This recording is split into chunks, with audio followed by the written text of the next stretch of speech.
최근에 미국의 경제학자들이 만든 신조어 중에 슬리포니믹스라고 하는 용어가 있습니다. 이 합성어인데요.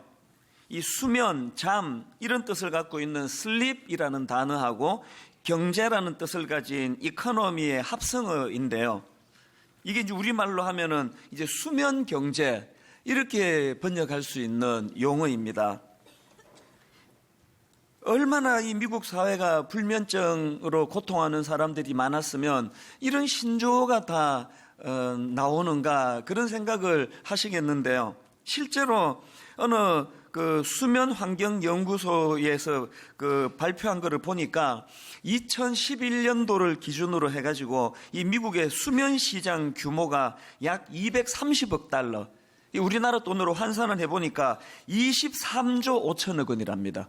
밤에 잠을 이루지 못해가지고 약의 힘을 빌리거나 또 다른 어떤 기구를 사용하거나 그렇게 해서 들어간 비용이 23조 원이 넘는다는 것이 이게 참 놀랄 일 아닙니까? 일본도 마찬가지입니다. 일본의 경우도 이 수면 시장 규모가 약 6,160억 엔, 우리 돈으로 환산하면은 6조 2천억 원.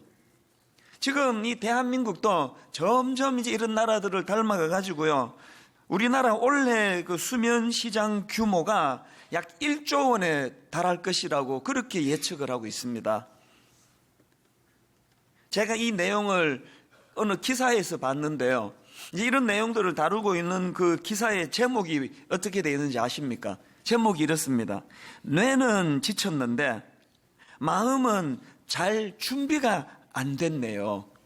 지금 하루 종일 머리 쓰고 몸 쓰고 피곤하고 지금 이제 쉬어줘야 되는데 마음이 잘 준비가 안 됐다는 거예요.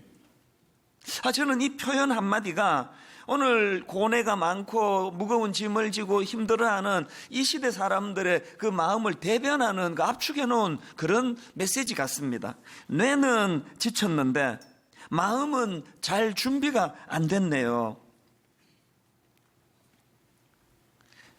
최근에 나온 책을 읽으면서 참 마음이 아팠던 기억이 있는데 그 책 제목이 뭐냐 하니까 딸에게 보내는 굿나잇 키스. 누가 썼는가 하니까요. 이어령 교수라고 아시죠? 우리나라의 그 대표적인 그 지성인이라고 손꼽는 그 이어령 교수가 쓴 책인데요. 이 제목이 독특하지 않습니까? 딸에게 보내는 굿나잇 키스. 그 사연이 있는 제목이에요. 이분의 그 따님이 이제 3년 전에 암 투병을 하다가 이제 돌아가셨는데요. 여러분, 부모로서 자식이 먼저 죽는다는 것만큼 이 마음에 무거운 고통이 또 있겠습니까? 근데 왜 제목을 딸에게 보내는 굿나잇 키스라고 했냐 보니까요. 그 책 내용 중에 이런 대목이 있습니다. 어린 시절 아빠의 사랑을 받고 싶었다는 너의 인터뷰 기사를 읽고서 까마득히 잊고 있었던 기억들이 되살아났다. 이 한마디가 이 책을 쓰게 된 동기를 다 담고 있는 것 같아요. 딸이 그렇게 병으로 목숨을 잃은 지가 지금 3주기랍니다. 더 그리워지고 더 마음에 미안하고 애틋한 감정을 갖고 있는 게 저도 이제 그 따님 되시던 그 이민아 변호사, 나중에 이제 이분이 목사가 되셨는데요. 그분이 쓴 글도 제가 책도 사서 보고 인터뷰도 봤는데 그 교수님도 그걸 보신 것 같아요. 그 내용 중에 어떤 게 있냐 하니까 여러분 그 아버지가 너무 유명하고 너무 바쁘신 그런 아버지를 둔 자녀들은 참 상처받기가 쉬워요. 아버지 부재. 그 어릴 때부터 아버지에게 다가가면 늘 글 쓰시고 몰두하느라고 너 저리 가라 저리 가라. 제가 이 분위기 상황은 너무 잘 알아요. 저도 이제 설교 준비를 하면은 이 집중해야 되다가 보니까 그 3살 4살 이 아이들이 쪼르르 오면은 어쩔 수 없이 아빠 지금 설교 준비해야 돼. 미안한데 저쪽으로 가라. 이런 분위기예요. 그러다 보니까 그 예민한 그 딸이 마음에 상처가 많고 그래가지고요. 그 어린 초등학교 때부터 이제 불면증 같은 게 온 것 같아요. 밤에 어둑어둑해지면 막 공포스럽고 두렵고 무섭고. 그래서 이제 그 어린 초등학생 나이 때 그 딸이 우연히 이 집에 이제 그 양주 위스키 같은 게 이제 선물이 많이 들어오는데 그 아버지 이어령 교수님은 술을 못 하셨대요. 그래서 이제 선물 들어온 걸 이제 한쪽에다가 이제 창고 같은 데 모아둔 걸 이 초등학생 딸이 우연히 보고는 그거를 위스키를 한 잔 이렇게 마시고 났더니 잠이 잘 온다는 거예요. 그래서 세상에 그 어린 초등학생이 밤마다 그거를 한 잔씩 해야지만 잠이 오는 이런 아픈 과거를 보낸 거예요. 이분이 이제 변호사가 되고 검사가 되고 굉장히 청소년들과 또 미국에서 좋은 일들을 많이 했는데 옛날 이야기를 뭐 원망하느라고 했겠습니까? 이제 내가 이런 아픈 시절이 있어서 나도 이제 청소년들, 불우한 청소년들을 잘 또 섬기고 싶다, 이제 그런 요지였겠죠. 근데 여러분, 아버지가 그거를 읽으실 때는 마음이 어떻겠습니까? 그러니까 일찍 딸이 먼저 이제 병으로 죽고 3주기가 되니까 그 애틋한 마음이 이제 밀려오니까 이제 이런 책을 쓴 거예요. 그 제목이 왜 그 딸에게 보내는 굿나잇 키스인지 아시겠죠? 어린 꼬맹이가 이제 자라가기 전에 쪼르르르 아빠한테 와가지고 이 뺨에 뽀뽀하고 아빠 안녕히 주무세요. 이게 이제 굿나잇 키스라 그러지 않습니까? 자기가 그 어린아이에게 해주지 못한, 어린 딸에게 해주지 못한 그 회한을 담아서 그 제목을 이렇게 쓴 거 같지 않습니까? 그 책에 보면 이런 대목이 있습니다. 내가 서재문을 두드리는 소리를 듣지 못했다. 나에게 다가오는 발자국 소리를 듣지 못했다. 나는 글을 쓰는 시간이었고 너는 잠자리에 들 시간이었다. 여러분, 지금 이미 딸은 죽고 없는데 글로서 그 아이에게 변명을 하고 있는 이 아버지의 마음을 여러분 이해하시겠습니까? 제가 그 책을 이제 앞부분에 보니까요, 거기에 이제 그 사진으로 그 이어령 교수가 직접 손으로 쓴 그 손글씨를 이렇게 사진으로 찍어가지고 그 책에다 담았더라고요. 그 천재들이 다 졸필이다, 이제 이런 말들이 있는 것처럼 보니까 이어령 교수님 글씨체도 굉장히 난필이더라고요. 막 갈겨 썼는데요, 제가 그 내용을 읽으면서 마음이 먹먹해졌습니다. 거기에 손으로 직접 쓴 손글씨에 이런 내용이 있더라고요. 내 생각이 난다. 해일처럼 밀려온다. 그 높은 파도가 잔잔해질 때까지 나는 운다.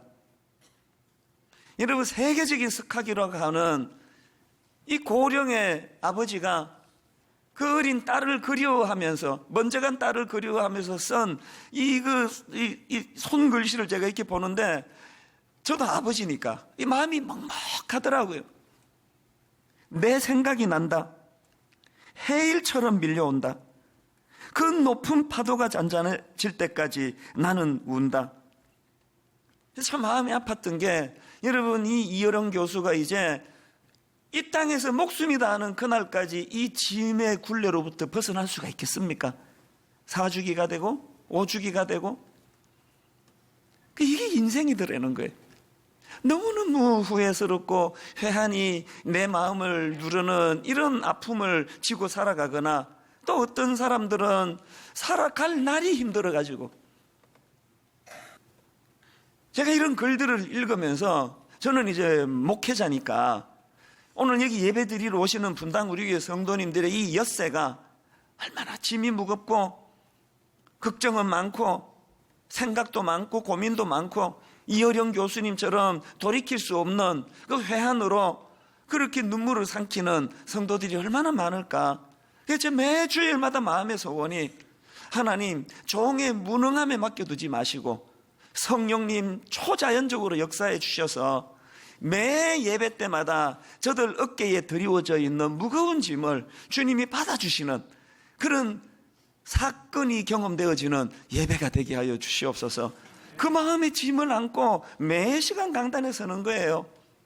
오늘 새생명 축제를 맞이해서 많은 손님들을 모시고 함께 예배를 드리면서도 똑같은 마음이에요. 저는 지난주 내내 무슨 생각을 계속했냐 하면, 안 그래도 지금 우리 교회는 지금 이 산부 예배 같은 때는요, 왔다가 주차 못하고 돌아가는 차가 뭐 수십 대, 많을 때 100대가 넘습니다. 앉을 자리도 없는데 무슨 새생명 축제 한다고 1년에 한 번 이렇게 꼬박꼬박 이런 그 초청을 하고 있느냐? 우리 사람 모으려고 하는 거 아닙니다. 여러분, 우리가 1년에 한 번 여러분을 이렇게 귀찮게 그냥 자꾸 초청하려고 애쓰고 하는 그 마음을 좀 받아주시면 좋겠습니다. 저는 지난 한 주 내내 잠을 제대로 못 잤습니다. 우리 식구들끼리 한번 설교하다가 준비가 잘 안 되면은 오늘 죽 썼습니다 그러고 우리끼리는 그렇게 할 수 있지만, 저는 여기에 지금 여러분 그 남편을 초청하시려고, 아내를 초청하시려고, 부모님이나 이웃을 초청하시려고 얼마나 눈물로 정성을 들였는지 너무 잘 알기 때문에 정말 마음에 막 애절함이 생기는 거예요.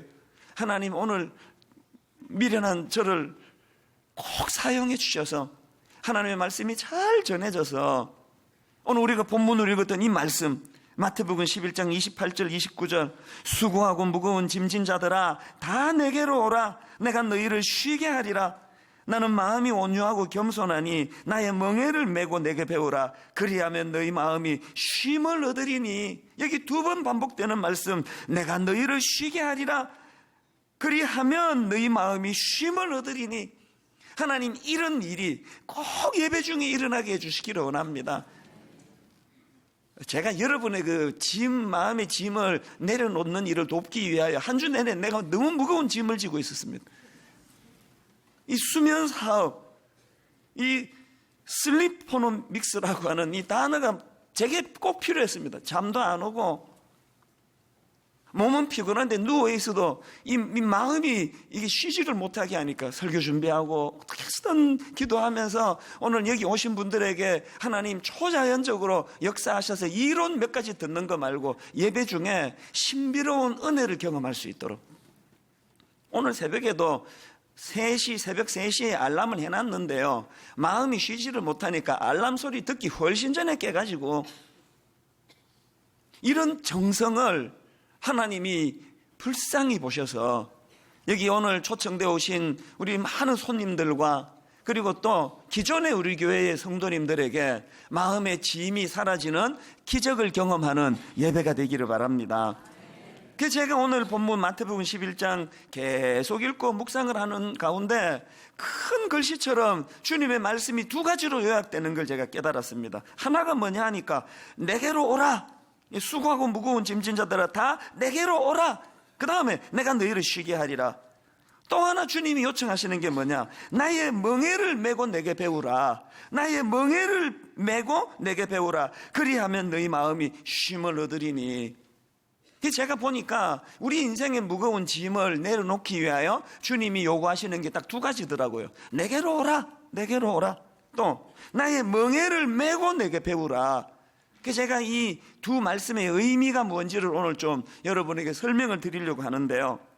자, 이 오늘 본문 말씀에서의 주님의 말씀의 의미가 뭐냐, 두 가지로 정리했는데, 첫째로요, 이 주님의 말씀은요, 이 하나님과의 관계 회복을 촉구하는 말씀입니다. 여러분 한번 생각해 보십시오. 지금 예수님께서 수고하고 무거운 짐진 자들은 난 내게로 오라, 내게로 오라 이렇게 말씀하신다면 이 말씀의 전제가 뭡니까? 떠났다는 거 아닙니까? 떠나 있다는 거 아닙니까? 떠나 있다는 거. 떠나 있으니까 오라는 거 아닙니까? 그래서 여러분, 이 본문 말씀의 배경이 어떻게 되느냐 보니까 인간의 타락 과정을 담고 있는 창세기 3장 8절이 이 배경이더라고요. 한번 보십시오.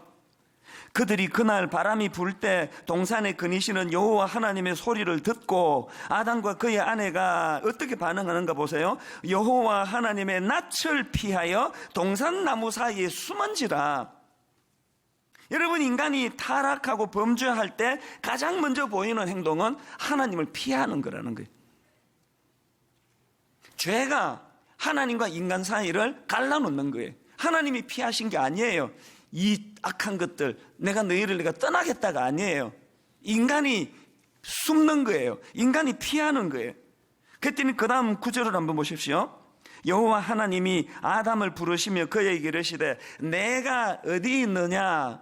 이게 여러분 우리 본문 마태복음 11장에 우리를 초청하시는 내게로 오라 같은 맥락 아닙니까? 내가 어디 있느냐. 그랬더니 그 다음 10절입니다. 이르되 내가 동산에서 하나님의 소리를 듣고 내가 벗었으므로 두려워하여 숨었나이다. 지금 묘사해 드리는 이 창세기의 말씀이 이게 오늘 이 땅을 살아가는 현대인들의 삶의 정황을 많이 닮아 있습니다.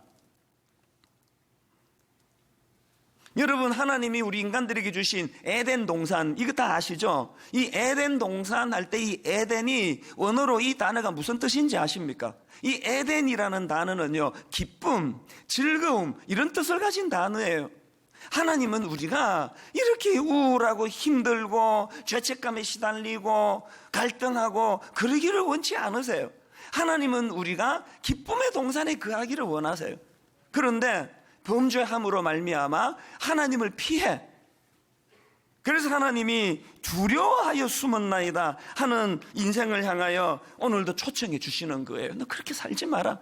거기가 네가 있을 때가 아니다. 아담아, 내가 어디에 있느냐? 옛날에 제가 청소년 사역할 때 보니까요, 이제 학교마다 일진이 있습니다. 일진. 그래서 이제 제가 아주 아끼던 그 여학생인데 제자 중에 하나가요, 어떻게 하다가 그 학교 일진에게 찍힌 거예요. 야, 얘들이 무서운 게요, 일진에게 찍히니까요 전학을 가야 되더라고요.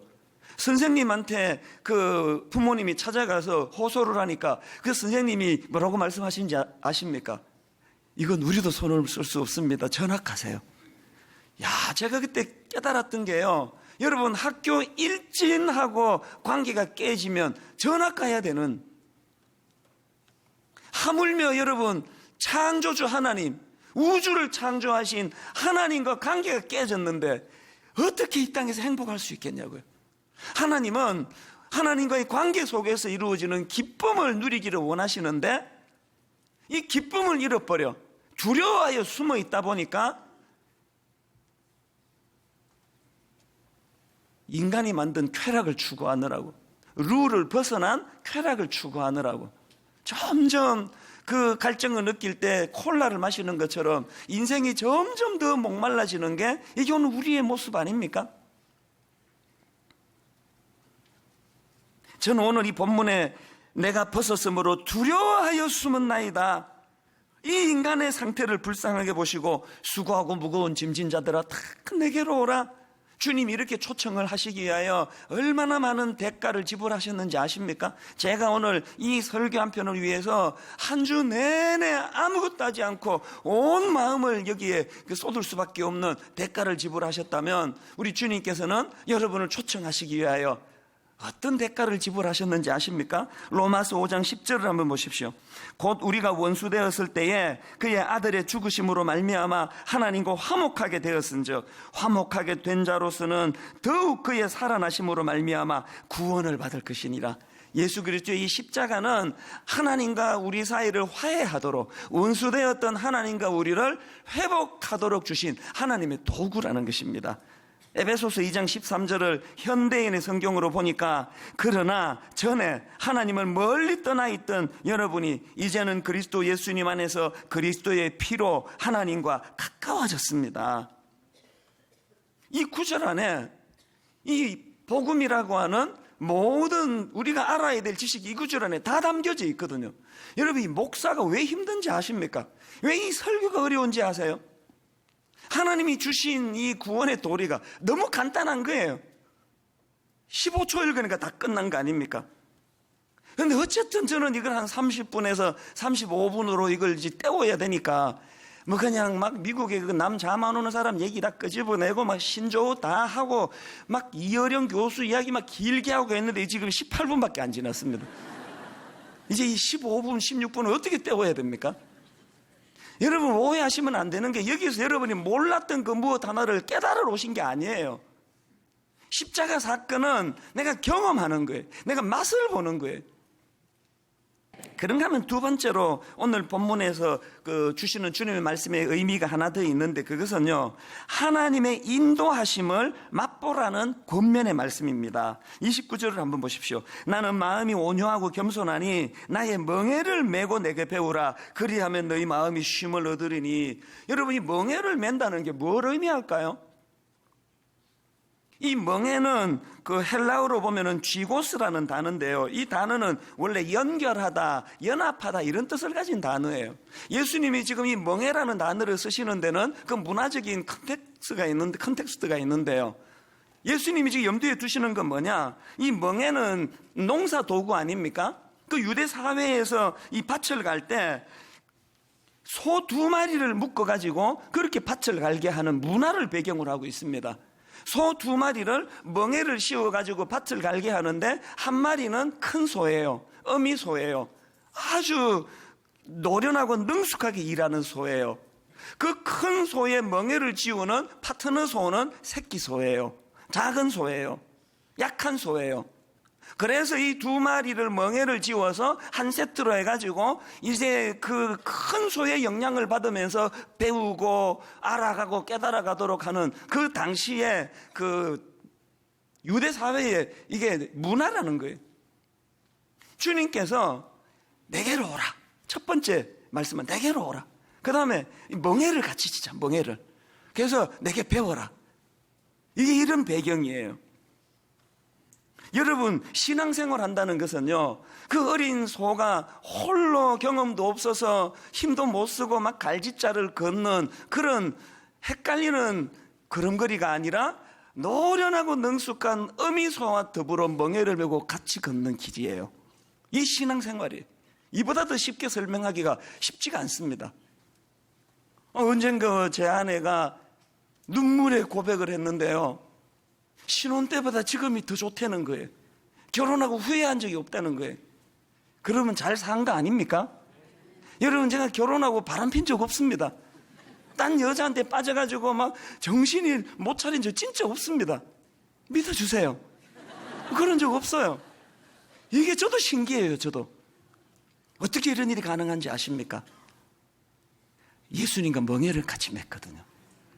큰 소 되시는 주님과 멍에를 같이 메고 그분이 이끌어 주시는 대로만 따라가니까 비록 나약하고 참 보잘것없는 어린 소에 불과하지만 갈짓자 혼미함이 없는 거예요. 교회도 마찬가지예요. 교회를 개척하고 얼마나 두려웠겠습니까? 나는 어른 목회를 해본 적도 없는데, 그런데 지난 13년 동안 신기할 따름이에요. 이 큰 공동체를 이끌고 가는데 우리 부교역자들만 해도 그 76명 아닙니까? 저 교역자들을 제가 도대체 어떻게 인도하란 말이에요. 근데 한 번도 혼미한 게 없어요. 왜? 큰 소 되시는 주님과 멍에를 같이 메고 같이 가니까 내 인생에 뭐 혼미한 게 없더라고요. 설교도 마찬가지예요. 설교도 제가 이렇게 설교하고 사는 게 신기해요. 개척 초기에요. 이제 옥하는 목사님하고 이제 식사를 같이 할 기회가 있었는데, 목사님이 무슨 말씀을 하시는가 하니까 제 설교를 평가를 하시더라고요. 목사님이 어떻게 평가하시느냐면, 네 설교가 참 독특하다. 독특할 수밖에 없는 게, 저는 어른 사역을 안 해가지고 중등부만 했기 때문에 독특합니다. 룰도 없고 그냥 뭐 내키는 대로 막 하는 거 아닙니까? 뭐 졸릴까봐 그냥 막 갑자기 소리도 지르고 이러면서 이제 안 재우는 게 내 목표였으니까. 그 목사님이 이제 네가 네 생활을 꺼내가지고 그렇게 이제 말씀을 나눠가는 이게 굉장히 독특한데, 내가 이제 걱정이 하나 있다. 저게 언제까지 갈 거냐는 게, 저 재료가.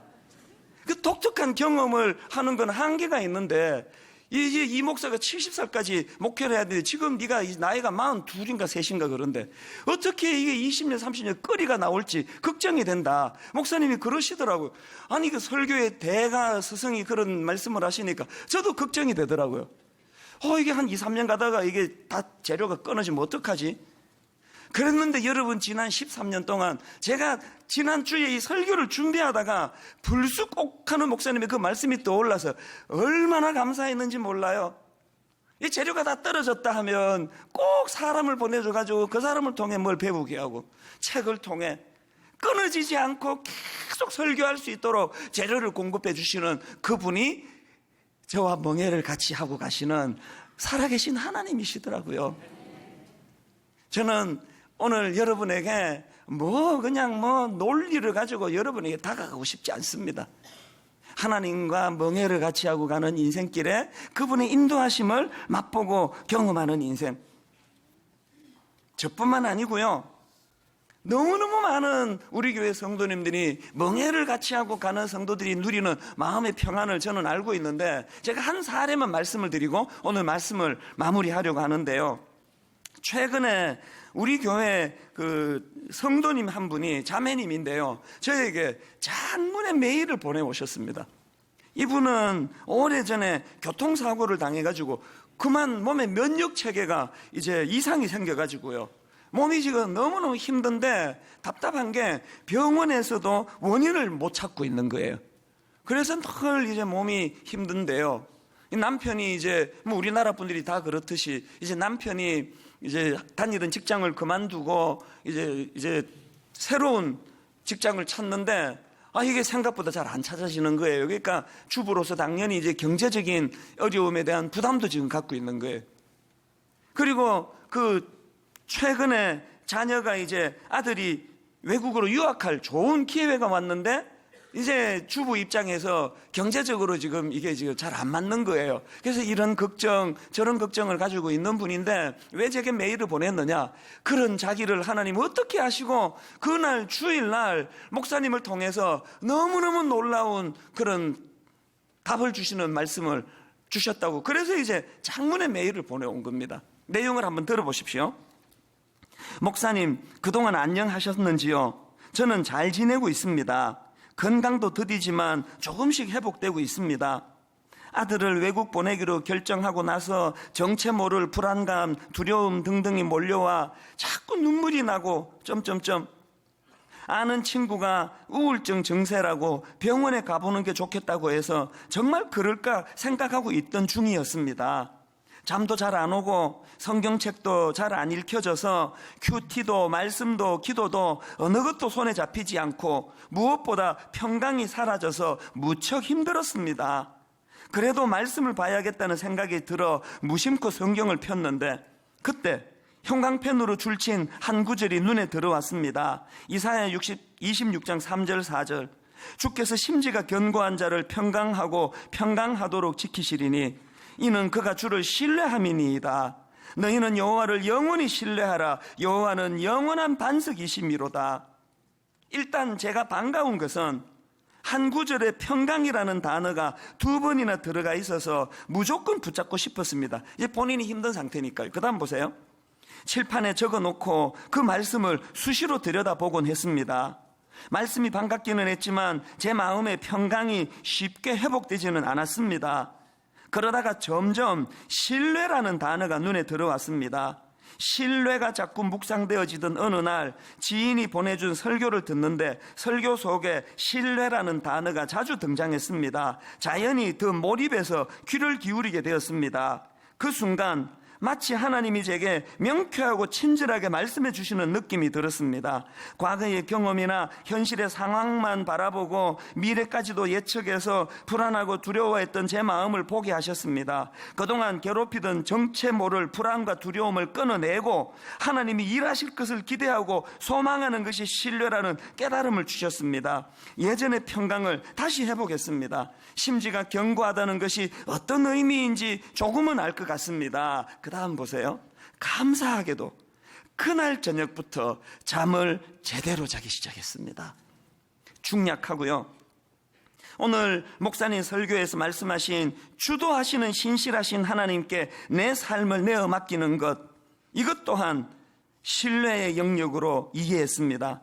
전능하신 하나님은 능치 못하심이 없는 분이시고 불가능한 일이 없으시니 하나님이 어떻게 일하실지 다만 기대하고 바라보기 위해 하나님이 우리에게 원하시는 원하시는 것이 바로 신뢰라는 생각이 들었습니다.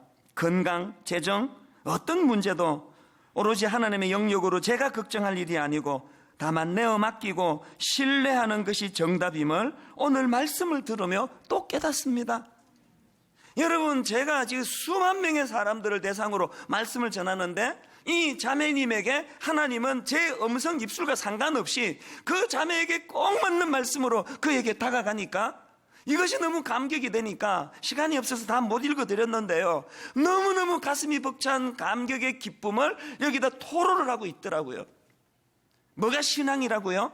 자네는 어린 소 같은 혼미한 우리 인생이 갈지자 걸음을 걸으며 자기도 혼미하고 자식과 아내도 혼미하게 만들던 그 인생길에서 주님이 멍에를 같이 지자 어미소 같은 주님 편성해서 함께 나아가는 인생길 가운데 여전히 이 자매가 눈을 떠보면 건강이 회복된 거 아닙니다.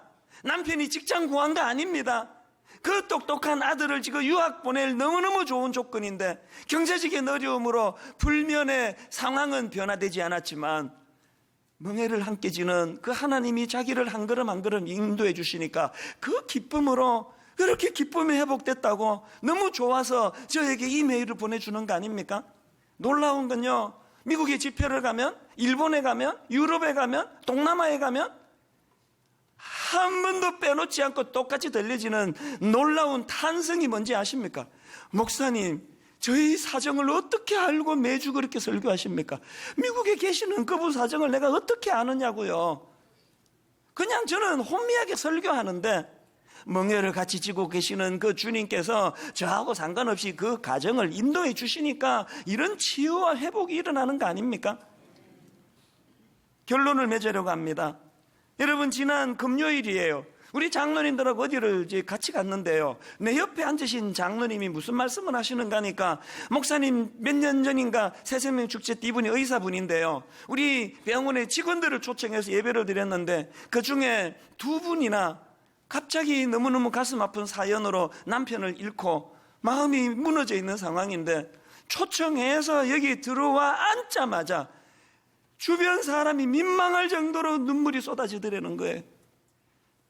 그렇게 눈물 콧물을 흘리며 하나님의 이 수고하고 무거운 짐진자들아 다 내게로 오라, 주님의 위로하심을 경험하고 나서 너무너무 제가 기뻤던 게, 그렇게 하고 지금 이제 멀어서 분당 우리 교회는 못 나오시는데 가까운 동네 교회를 나아가면서 주님의 은혜를 누리고 있다는 거예요.